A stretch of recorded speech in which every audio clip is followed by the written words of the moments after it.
Recording in progress. So everything can be used against me in the court of law. It's mate. What are we at? Like 1858. As soon as it clicks over to 1859, then I just usually just check that Yep. everybody sees that it's working okay and all that Yep. sort of stuff. So I'm just going to go that we're going to go live now. And I'm just going to quickly go to the NDRC page as well and just check that it says going live.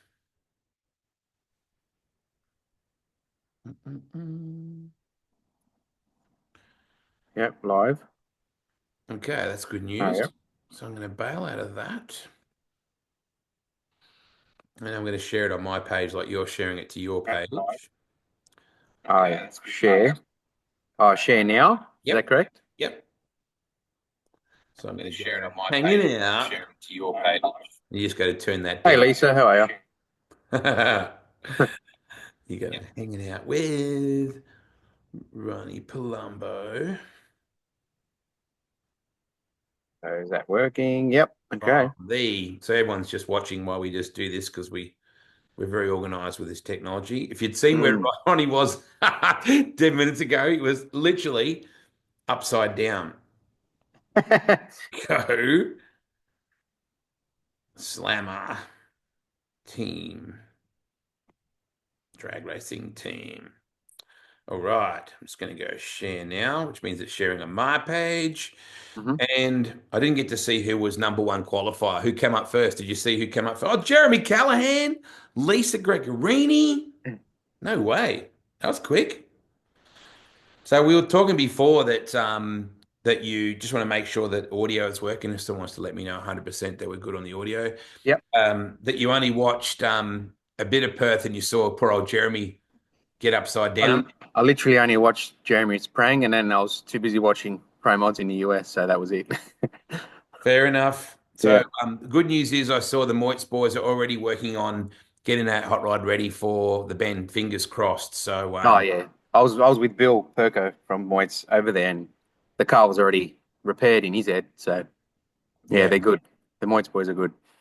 So if someone can just let me know for sure that audio is all good, and I think we're pretty well good to chat. Lisa Gregorini. So it's 4. Oh, she's probably finished work by now.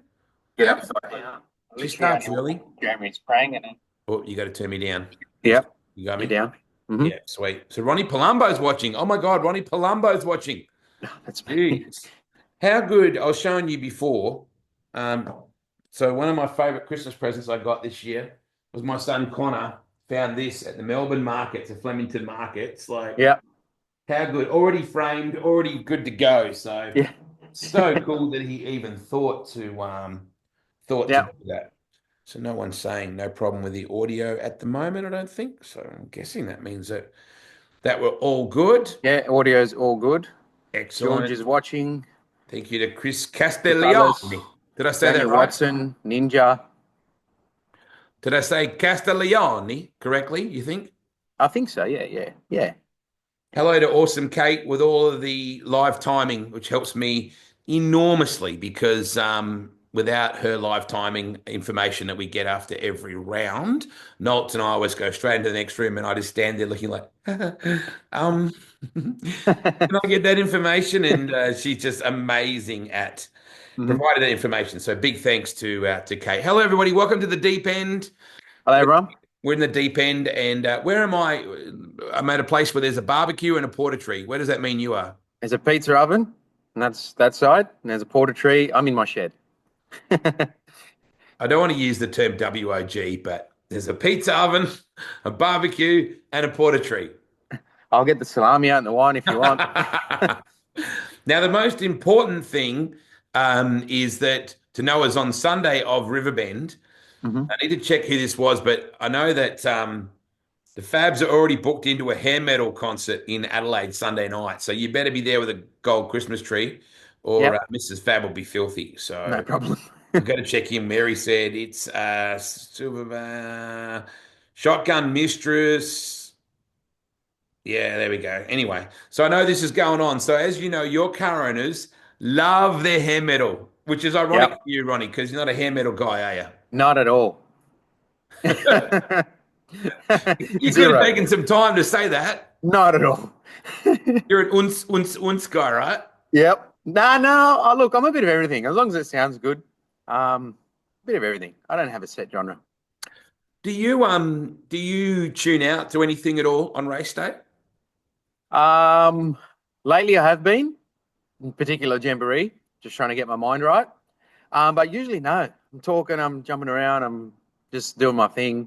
First round is always, I really just want to be left alone. I snapped at George once, I think, because he was trying to put my jacket on, and in my head, I was just flustered. But yeah, once that first pass is done, I'm ready to rock and roll. So explain that to fans that might be new to this, because we've Yep. got I've shared it to my page as well, which means we'll have people that are non-NDRC top door slammer drag hmm racing people. When he said put your jacket on, what did you mean by that? Put on my fireproof jacket. Yeah. So you wear a two-piece. You're like a KFC. I probably shouldn't have bought a two piece, but at the time, I've only ever worn two pieces just because it's convenient. And I bought it now. So, well, Morris bought it for me. I got it now. So, yeah, I'll wear it. But yeah, probably next time would get a one piece. But yeah, two piece at the moment. Why was that? Was there any sort of specific reason for that? Why the two piece? Yeah. Oh, just convenience. After the pass, you just take your jacket off and you got your t-shirt on already, rather than folding it down and because in the juniors I always fold it down and always get caught on my foot or something rather. So I thought, yeah, two piece, easier, more convenient, but safety aspect, I probably would have preferred a single piece. But I wear all the fireproof undergarments and Yeah. everything rather, and make sure everything's all tucked in, so I it got to should be admit, fine. two pieces do look pretty cool. Like They do. they do have it, as long as they do it, and I'm sure they're doing the same functionality, the same Yeah. high level protection and all that sort of stuff. But hmm they do look pretty groovy, They do. They do. especially when you get to unzip it at the deep end and have your little Throw the chat. jacket off like you're a superstar. Yeah. I know that I don't think Bryony is going to be there on at the Dragway at the Bend, but we've had some great comedic adventures with Bryony, haven't we? We Particularly with sure you at have. the other end. We sure have. I think I footy tackled it last time when the motor was apart and I went down and I think I PB'd after that. Hmm. Um, and yeah, that was really exciting. So, for those of you that are new to the NDRC, this is Sydney top door slammer racer for the AC Delco Slammer team, Ronnie Palumbo, who came into the sport at this level, at a Group 1 level, with an enormous amount of expectation, an enormous amount of emotion, with all those sort of things, with really like a phoenix from the ashes kind of feel, Ronnie, Yeah. where the Fabiettis were struggling to come back with it from a really Mhm. emotional experience and a very personal experience for them. And it was very personal for you as well. Yeah. And I know you're a mental driver. And I say that not like you're a mental driver, but you are very much in your own head with a lot of that stuff. How tough was it to come into old Betsy and then step into Sam's role and all that sort of stuff? Look, it was pretty full on. With family, especially my own family, knowing Sam as well, and obviously being so close to the Fennec family. The first two meetings was still, do I really want to do this? Is this really the right thing? Um, There's still questions running through my head, even though I won a meeting. But yeah, still questions running through my head. I mean, I'm pretty comfortable now. But yeah, at the start was, yeah, mentally, it was a lot to get my head around and tell myself that this is okay and this is what he would have wanted. And my dad, for that matter. You're always questioning, what would he have wanted? Would he be okay with this? And I think he'd be all right. And it was and I didn't mean it to be this way, Ronnie. It Mm, was the way I did it up with Adam Brand and Matt Cornell, being mm. at Willowbank, which I think was so incredibly Yeah. fitting at the same time. And yet I remember making a promise to you that we're not going to play the video. We weren't going to Yeah. play the Our Church video. And it all, unfortunately, it unfolded in a different way because It did. Prendergast had the live TV and it made sense from that point of view. Yeah. I remember saying to you guys, Nath saying they're going to run the video, just go now. And you went, no, I got to do this. I got to process this, right? Yep. Yeah, it was, yeah, to watch that video just in front of people. Because yeah, I do get a bit emotional when I hear that song or when I do watch that video, especially being at that track at that time, Yeah. just having a bloody accident and the burnout. Yeah, it took it out of me. But I'm lucky I had my loved ones around me and Yeah. pulled me together and held my hand and said, get back into it and go hard. And there was some really amazing images of the Fabs and you and Adam and Matt sort of standing together with your arms around each other's shoulders, which kind of typified what the whole thing was about. It is. It's the whole sport. It's it was the worst thing that's ever happened. But it really united everyone as one. Whether they be singers or racers or pit crew people or sponsors or commentators or track people or whatever, everyone kind of come together as one, and Yeah. it's still that way now. We may not be holy men for all that it's worth, more brothers than friends, and this is our church. Yep, 100%. Ronnie, we went to the Bend for you to kick off, the assault, and was all exciting, and you're in the right-hand lane, qualifying, looking Yep. good. Yep. Bang, straight into the right side concrete wall. It couldn't have been a worse start for you. Oh, man, honestly, I've driven a car once before that time, and that was to get my license. The I was told to do a longer burnout because I had new tires and my burnouts were already long. So I went past Capiris. I seen him in the corner of my eye. I'm like, okay, bit longer, bit longer, bit longer, bit longer. Let go of the gas. See you later. I put my head in my lap, and honestly, I didn't even know what to feel, what to think. Put it in reverse, backed it up, and it was pretty embarrassing. But I mean, everyone kind of understood. It's first time in the car. I'm learning, and it'll never happen again. And it ended in the best possible way because if we go back in that time capsule, you and Lisa faced off, which was incredible in itself, right? Two rookies facing off in the final, side by side, good to go. You have an issue. She has an issue. You guys go at the end of it. Screw it. We're not going to leave it like this. Let's go to Perth, and you win the deal. Yeah. Well, they wanted to award us both runners up, and I don't know who said it first, but I said, no, we're not kids. Come on, let's do it in Perth. And whoever suggested it first, I can't remember, but we both agreed, and went to Perth. That run was probably the most nervous I've ever been in my entirety of my life. I couldn't talk. I couldn't breathe. I was coughing.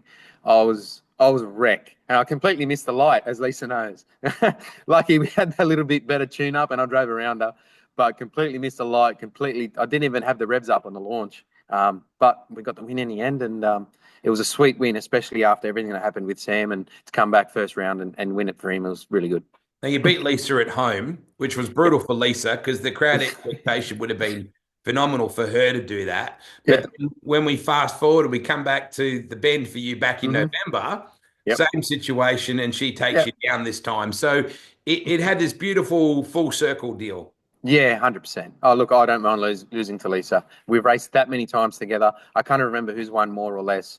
But no, really awesome girl, awesome team, Daniel and Lisa. And honestly, happy to lose. It was a good run. What a phenomenal, I remind you every time she takes you down. It's okay. You said it's okay to get beaten by Lisa. Yeah. What an incredible year for rookies. Like, let's talk about Russell Taylor. Like, buys a world-class car, says to Stephen Ham, I'm not buying this unless you stick around. Has Stewie Rowland on the job as well. The two of them are just like mega nerds on the setup, and this thing's a bullet. He comes out as a rookie and wins the championship. You and Lisa are in that top four with some guy called John Zapier, and she beats her husband by 4 points. Just remind you in case she's tuning in. I think she's still ahead. Is she still ahead of her husband? Correct. Oh, by 2 spots. But anyway, let's not bring that up. But what an incredible year. Daniel. Nobody would have predicted that 3 rookies would be in the top 5 and the champion would be a rookie. Oh, 100%. 100%. I didn't even think I'd make it in the top 10, like, honestly. And you look at it and it was an awesome season, honestly. Yeah. Was there a track that you felt more at home out of all of them? Your home track is Sydney. We really didn't get to race there. If you remember rightly, we had issues with the Australia Day weekend with rain out and stuff like that, then the nitros. But that's your home track, and you're actually part of the board there as well, aren't you? I am, I am a director. Make all the decisions, make everyone upset. I'm the guy everyone whinges to. But look, at home, honestly, I feel at home at any track. As long as it's a drag strip, I feel good. Whether it be at Perth, Queensland. I mean, Queensland was a bit eerie that first round, obviously, Yeah. but after that was all good. Yeah, even at Sydney, racing at Jambo the other day was all good. I'm happy anywhere as long as it's a racetrack. So tell me about Jambo, as you just Yep, called it. yep. Um, well, we weren't meant to go up until a week ago. I was meant to be going to the Grand Prix, um, and I was going full stop. But we needed to test the car at the same time, but had expensive tickets. I was going, and ended up selling the tickets. So messaged Kelly, said, "Am I still all right to enter?" Yep, all good. Let Fab know, and we're only going to test because we had Riverbend coming up. Fab made a few changes to the motor, a few changes to the rear end. So it's literally just to go and test, make sure the car goes down. And we ended up killing it and winning the event. So top qualified, best reaction time. So got 3 little trophies to take home. And yeah, it was an awesome day. Oh, it wasn't an awesome day. It was hot as, but yeah, it was good to come home with a win.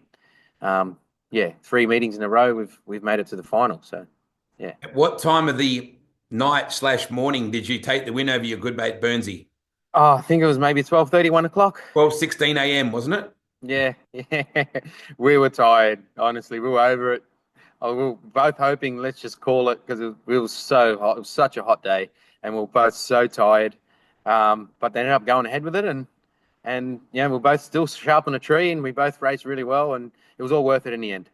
He's a great character, Burnsy, and a very, very Yeah. smart man when it comes to these cars Oh and yeah. all things drag racing. Yeah.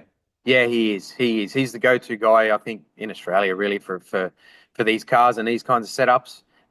Chassis-wise, suspension-wise, he's the man. The thing I love about it when we go and race at Sydney is you guys pit directly opposite the soft serve ice cream van, mate, and I think that that lends itself to affogatos. I usually get a good coffee from Fab, take it over to the ice cream van.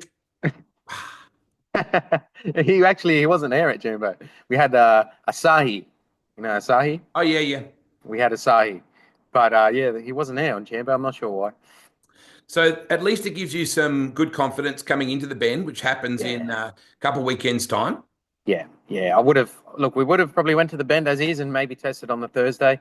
But yeah, the fact that we did this and I won, I've got the utmost confidence in the team, in the car, in myself, to go out there and give it the best shot we can. Doorslammer competition has been again amazing this year. Mm. Like an average of 10 to 13 cars. We all know that the spiritual home place of Doorslammer is in Western Australia. I don't think anybody can argue that. And it's been that way since, well, I know that when Victor was the man, in Queensland, it was very hard to refute that guys like him and Brett Stevens and all those kind of guys were badasses in Queensland as well. But when you break it down, WA is where it really happens. So far, Russell Taylor has again been the man. But what about an effort by Brody Zapier to win the Westerns a couple of weeks ago? 100%. I mean, it's just like, Lisa and myself winning as a rookie. Yeah, I know what it feels like. Lisa knows what it feels like. It's the best feeling in the world to take down all these old codgers. And yeah, I'm sure he's rapt about it. So interesting that Brody has that expectation, that weight of expectation, right? He's a Zapier. It would be Mm, worse, I think, if he was John's kid, right? He's at least John's 100%. his uncle. Yeah, But the expectation of the equipment, the experience, the yeah. knowledge of Richard on the tune, all Hmm. that sort of stuff. So he's got his own pressure. You had the pressure of coming into the Fabietti, the Mm, AC Delco Slammer team. Lisa had the pressure of being Daniel Gregory and his wife and the opportunity that was gifted to her at her birthday. hmm. Everybody comes into this game with some kind of expectation, unless you just appeared from vapor. Yeah, yeah. Everyone. I mean, there's even up and comings. The Davies coming up now. I mean, he's gonna have pressure. It's his mum's car that he crashed in. Yeah, all these rookies coming up do have a lot of pressure. And honestly, I can't. I hope us rookies have a little competition ourselves. It's just cool because we're all young and we kind of get the vibe and yeah, it's good to have a lot of rookies amongst us. So you're no longer a rookie. You're a second No, year top yeah, door slammer race, mate. That's yep, that's it's gone. gone now. Yep, But you yep. do have the pressure of a reputation for being outstanding on the tree. Like that is absolutely one of your hallmarks. I don't even mean it. Like everyone says, "What do you?" I don't mean it, honestly. I mean, on the weekend, honestly, Craig Burns is up there. We compare par and par. We're always, "What do you get? Double O. What do you get? Double O." We raced in qualifying at Jamboree as well, and he treated me. I think he got a 007, and I got a 026. But yeah, another 026, another 007 by myself. I think he got 003 once. And yeah, 002 in the final. Honestly, I don't mean it. I don't know what it takes. Maybe a lot of practice on the tree. I don't know. I mean, look, I watched probably maybe over 200 passes in America, and every time one of those cars went down the track, I had my finger behind my back, letting go of that button. Look, it's just, I guess, practice. I don't know. I don't know. Last year, you took me through that whole starting procedure. We went actually in Fab's shop and went Yep. through the incredible process. And I think when you think about it that way, it's probably not even surprising that John Zappia has taken some time to adapt to a new way of launching the car when he's been doing it a certain way for 40 years. You've come into the game with this whole auto concept of the trans brake and letting Yep. the button go and all that sort of stuff. So you don't have that bad habit stuff. Not that it's a bad habit, it's the way John always used to do it, but you don't have that behind you. No, as long as, well, probably not as long, but as long as I've been racing, has always been foot brake, trans brake, has always been trans brake. So my style of driving, my style of getting to stage hasn't changed whatsoever in the last, I don't know, how old am I? Last 15 years, 20 years, however long I've been racing. I haven't changed my style of racing. And I jumped into this car, which thankfully the clutch wasn't in it anymore, and nothing really changed. I think that's why I adapted so quickly. Got in the car, did my first burnout, launched the car, and everything was, first 6.0, first 590 off the bat. It was just easy to adapt. A lot faster, obviously, but a lot louder. But yeah, no, I've been doing it, since sportsman days. And everybody that comes into Doorslammer has the E word, has experience, not as a driver, but in the team. When you look at where Russell's come from, certainly had that feisty, Tirana in back in the day as well, which is a lot more skatey and short wheelbase. But it's got Hammy and Stu, on the tune and working on the spanners. You've got the Fabs, like Morris Fabietti's been pretty well tuning and working on door slammers since Jesus had wooden spokes. But that team, your team, has a profound influence from the USA in the tune. Can you explain to me who does that and how that works with Fab? Yeah, Fab, it was, I don't know how many years ago, but Fab built a relationship with Mr. Lee White from over there. At the time, the story I got told from Fab is that Lee wasn't really tuning many cars whatsoever, and Fab gave him a chance because he was a young bloke, and pretty much, it's cheap insurance for us. We pay him. We don't have any blow-ups. We don't have no tire shakes. We don't have any mishaps. Now Lee White, I mean, he's tuning NHRA, tuned, I think, 3 cars at the Pro Mod series.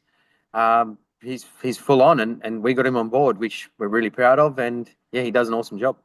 So Fab has he has no guilt, no ego, nothing about the concept. He's like, why wouldn't I use this guy? Like he's at the leading edge of NHRA competition. Yeah. How does the transfer of information work? So to explain to people that don't know, you're running at, say, Sydney, and Lee could be in Tennessee, for example. Yeah. How does the transfer of data go to him to come back to you to get the setup? We pretty much pull that there's a SD card that's in our logger, our data logger.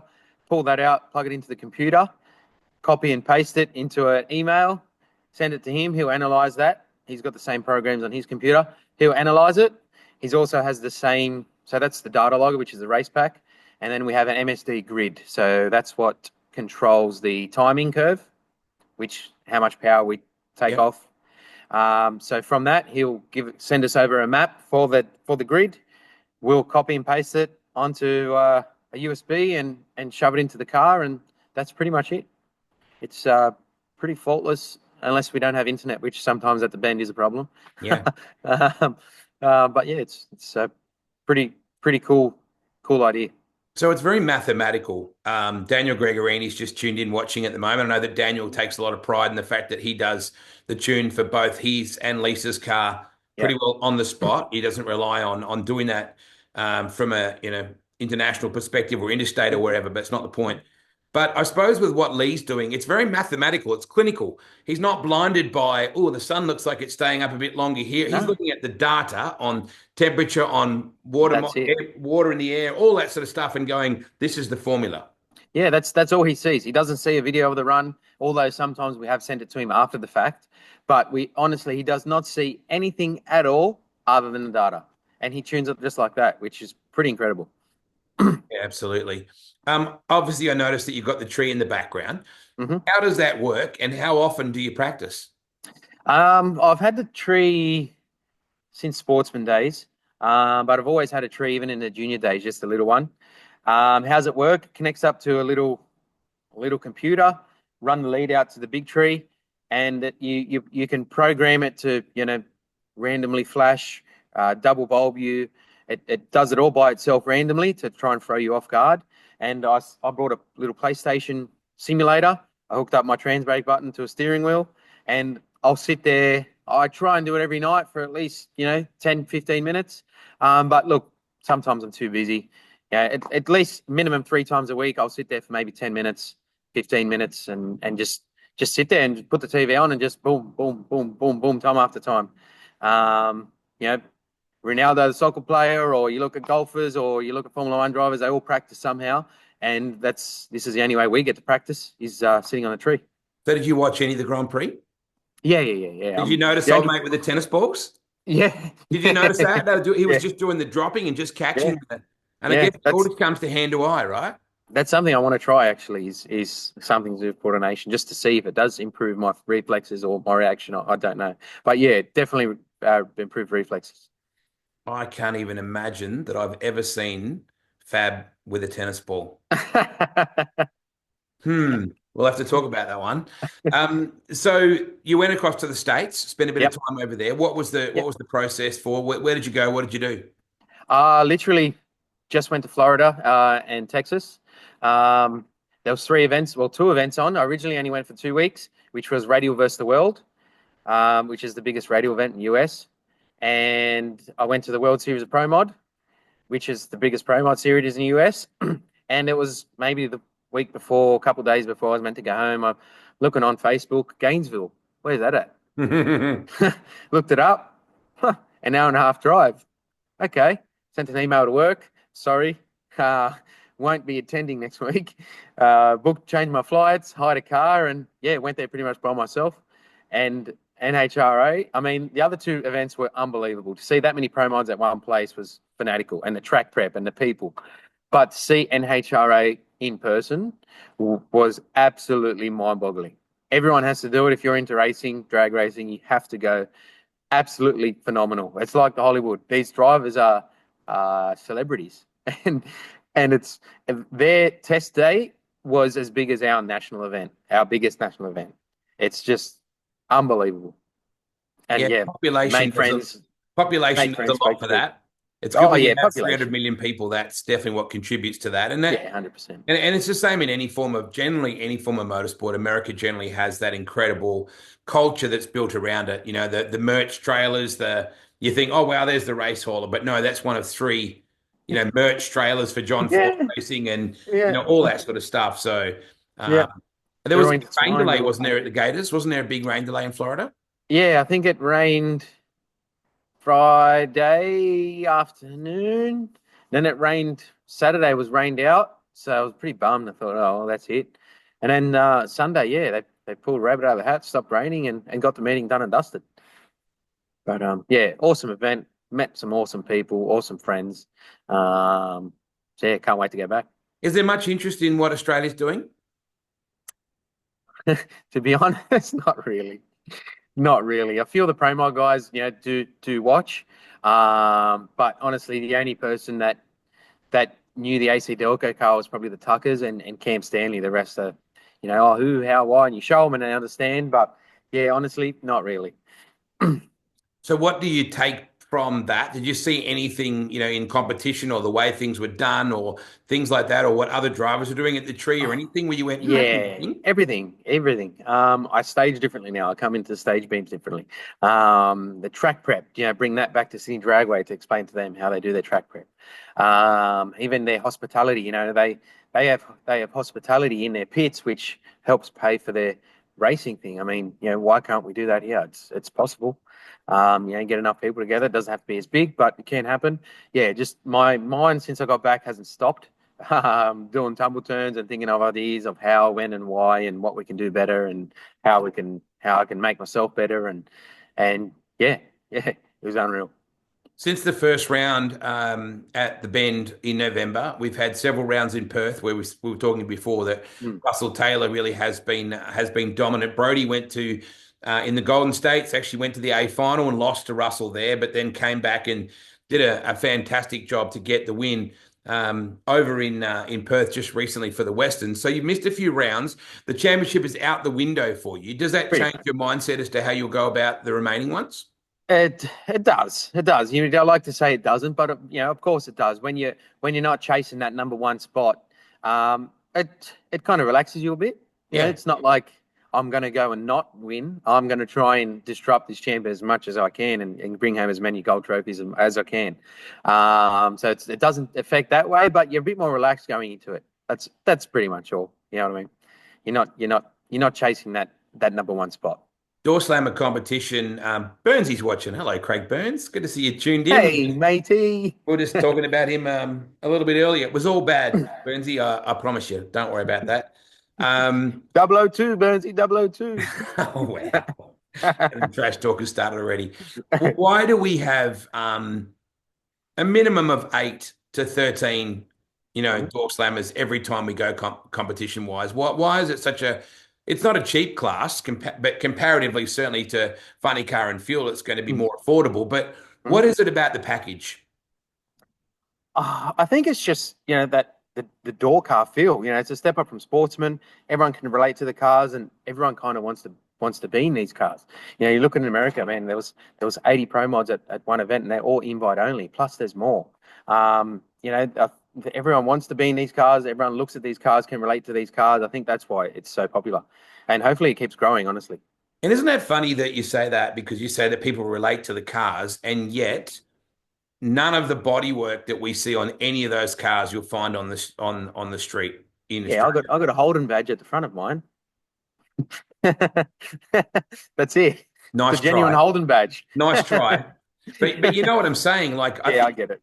I think it comes because people genuinely recall the people in the early days remember the Wild Bunch stuff that that begat all of that, and then Yep. just even the term door slammer. It's just got a. I've never really seen anyone really slam one unless they were PI 55 later, but it's just got a great culture and it's got a great. The cars look wild, and I Yeah. think when you look at Zap's car sitting there in the lane, just sitting there. Mm.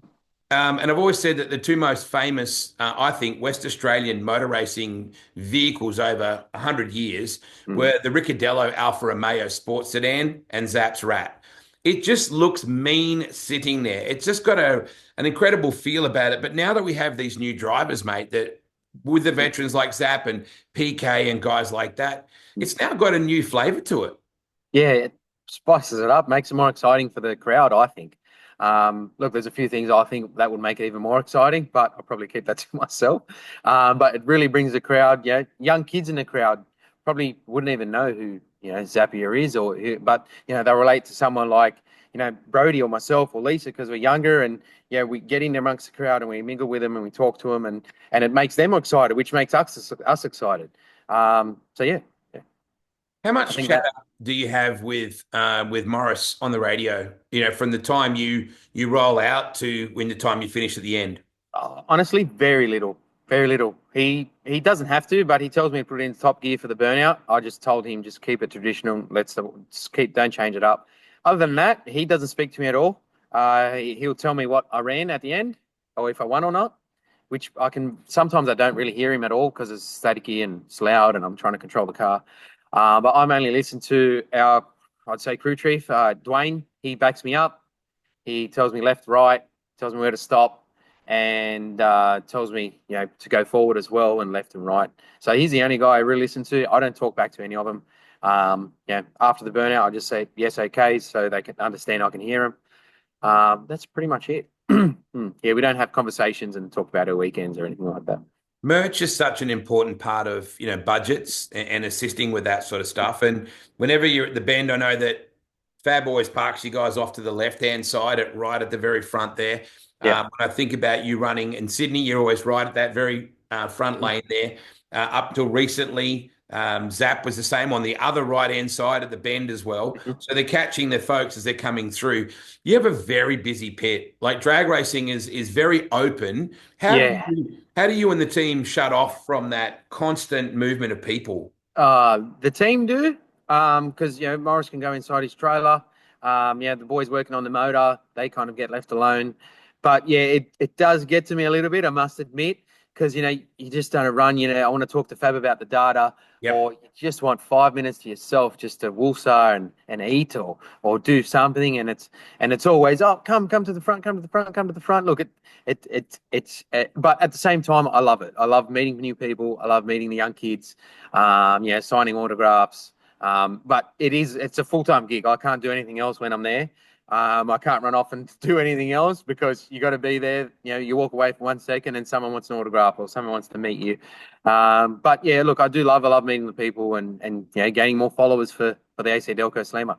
When I talk to guys like Pete Gibris, Mm. Phil Reed, Phil Lamartina, those are guys that are running very big businesses, back home where they have to divert their phone and focus on, completely on the job at hand. And you can look at Daniel's a good example. He's got a smash repair business. He's running two door slammers, Yeah. which in itself is mind blowing in itself. Mhm. So the ability to be able to shut out the noise must be really important for what you do, Ronnie. You're lucky you're not having to run 50 employees back in Sydney while you're away racing, but you have to shut out the noise, don't you? Yeah, I do. Honestly, I turn my work phone off and yeah, I'm not interested. In terms of shutting out the noise at the track, pretty much as soon as I put my jacket on, I kind of let the Mel who does our merchandise. I just said, that's it. If anyone asks, I can't keep, I'm in my jacket. I'm ready to go. I can't keep getting distracted like that. And I get in the car and that's pretty much it. But it's usually about 5 minutes before we go out. I kind of just need to get ready and be by myself. But yeah, once we're in the staging lane, everything's all good. I'm happy to chat. I can chat all day. Going up to the tunnel. I'm pretty cool with that. Palumbo, Fabieri. Of course you can talk. A- Yeah, Adrian Rocco is saying, I'm hoping he's talking about your real small goods. He's like, that's show us that's your my salami. So, that's my cousin. right, that explains it. It's here. Well, you really have? I'll bring you some. Yeah, I'll bring you some. I'll bring you some to the bin. Yeah. Wow. So you make your own. Yeah. I didn't this year. I just couldn't be bothered. But yeah, I just try and do it every year. Wow. It's not too long before we get going at the Bend. Hmm. It's such a killer place. I love, as a driver, you love the smooth surface, the big long runoff area. I love the higher concrete walls. For some reason, it just gives me I do too. a better feeling about that. I do But too. what I do love the most is when you come back on the return roads, it's very Colosseum. Like it Mm. feels like you literally got people looking over the fence at you Yeah, coming back. Do you feel that vibe? yeah, and they're so close. I mean, they're not like they're far away. You could literally, yeah, jump over the car and they're right there. Yeah, I do feel that way, and I do enjoy the return road at the bend. Mel Prest saying it's the best tasting salami. Wow, that's a big call. Big call. Yeah, wow. Yeah. Okay, Hmm. fair enough. Matt Orr's got a good question. Are you Yeah, focused on the end of the track or just in front of the car when you're ready to launch? I appreciate you asking that question. good question. When I'm going into stage, the only thing I'm looking at is that sand trap. I'm not looking at anything else whatsoever. It's that sand trap. There's nothing else I'm looking at. Going to stage, I'll bump into stage. Obviously, I'm looking at the lights. And as soon as I let go of that button, I'm still looking at that sand trap. I'm not looking at the road ahead. I'm not looking at the car next to me. And the whole run is all peripheral vision. So the finish line, um, the walls, yeah, am I in the center? Am I to the left, to the right? It's all peripheral. I'm really only looking at that sand trap. Only until recently I started getting a little bit more comfortable and kind of glancing down or up at a gauge or something like that. That's only because that Jamboree, there was a lot of condensation coming off the blower hat, and I thought it was oil. So you're kind of glancing up, but yeah, I don't really like to. I'm really only looking at the sand trap. This has become a Master Chef show or something. Now, Amanda Regent saying you owe me pasta. Is this like like a currency or something we could go and eat. Look, before we got into Slammer, I mean, we do love our food. Before we got into Slammer, we were sportsman races. Our national meetings were busters for the whole pit area, 30, 40 people. We had pig on a spit. We had everything the whole weekend, and that was all we did. Racing was just, if you want to go out and race, you can go out and race. And yeah, unfortunately, Amanda missed out last time. I noticed that with a couple of the boys in Doorslammer. It's all about the food, no doubt about that. Cool to see David Mahoya tuned in as well. Dave's keeps a very close interest on what is going on with Doorslammer competition. I love that Alfie Lamborghini is on here as well. Always loving to catch up with Alf. It's a great culture. I tell people a lot that Speedway is very similar to drag racing, is very similar to Speedway in the community, in the way that people are passionate about what they do. And it's about teams and it's about multi-generational competition. Like everybody, it seems, is born into it in some way. Yeah, I believe you're right. You look at V8 supercars and the Formula One, and it's not very family. It might be, but it's not very fair. You can't go meet the driver. You can't walk into the pits, where speedway and drag racing is completely the opposite. You can come and talk to anyone and everyone. The community does get involved, which is the reason why we love the sport, I think. So how do you get back in the zone for the bend, mate? You're obviously going to fly in. You're not driving over with Fab, I'm pretty sure. No chance. No chance. No, I'm flying over. Flying over a bit earlier to help a few people in Sportsman. And then, ready to go. We're not racing until Saturday afternoon. So set up, have a bit of free time and ready to rock and roll for 3:30 on Saturday. Ronnie, I went over to the Westerns, actually drove over in the truck with Phil Reed and also spent time with Adam from Gibris's team. I spent time with Mario from the Rapasadas team, also with Lee from Lamartina's. Also, I'm going to get in trouble here because I'm going to start forgetting Nathan as well from Rapasadas and Baldy from Lammers, and did the whole Nullarbor trip in the semis. How was that? It was really cool, mate. Yeah, okay. I got to say, I went over one way and flew back, right? Yeah. But the culture and the passion is not limited to the guys that drive the drag cars. That incredible commitment and family and connection to the sport is very much ingrained in the guys that drive the trucks. Oh, 100%. Even the crew people, anyone, even, our crew people, they love the sport just as much as me. That's why they're there. Whether it be the truck drivers or Mel, who sells our merchandise, she's not there because she's getting paid. No, we all love it. We're all there because we love it, and everyone does the equal amount. It's just, some are lucky enough to be driving. Sometimes, honestly, sometimes it's more fun not driving because you're there, you're watching, you're a bit more involved. But yeah, it's everyone loves it. I really love going to South Australia. I know the fans are loving having Group 1 and also sportsman racing back at an elite venue. They really, the Shaheen family have done a phenomenal job, and Steve Betts, who originally built that, was involved in the build and design process. So I can't wait, mate. First weekend, we get back into April. It's only so we got next weekend after. So basically 3 weekends away from getting after it. Can't wait. Yeah, me neither. Me neither. I love that place. Been a while, that's for sure. Good to have you back, Ronnie. I'm really excited, mate. I know you have no bearing on the championship at the moment, but that matters not. It just means you're going to get to throw it at it even harder. And 100%. We've got nothing to lose now. So yeah, we've got nothing to lose. We'll go hard and try and disrupt it as much as we can. Absolutely. And then on the Sunday night, the Fabs will be out shaking the hair and doing all the hair metal stuff in Adelaide, as they do as well. Looking forward to seeing you folks. Check out ndrc.tv for information and all the National Drag Racing Championship socials. Get across the AC Delco Slammer Facebook page as well as Ronnie stuff as well. It's going to be an amazing Doorslammer round. Plus, of course, Top Fuel is back in a big way there as well. Going to be mega. Nitro Champs coming up, your hometown round coming up in May as well, early May. So then the following month is the Winters. Yep. Going off. And then the following month is something else, but I don't know if it's announced. Yeah, that's right. You go on your own there, Ronnie. I know nothing. I'll see you at Riverbend, right? I don't know. Anyway, see you at the bend. Always good talking with you, Ronnie Palumbo. All right, bro. Take it easy. Good to see you. On that note, let's go. Yeah, okay. See Don't you. forget to bring the salami. It's here, mate. It's in my bag already. Yeah, don't you just make sure you pack it. I will. Don't worry. Good night, everybody. All right, mate. This has Take been it Ronnie easy, mate. Palumbo See you, and Wade. Wade Ornger, maybe for the last time on the deep end. Thanks See a lot, you, Wade. Palumbo.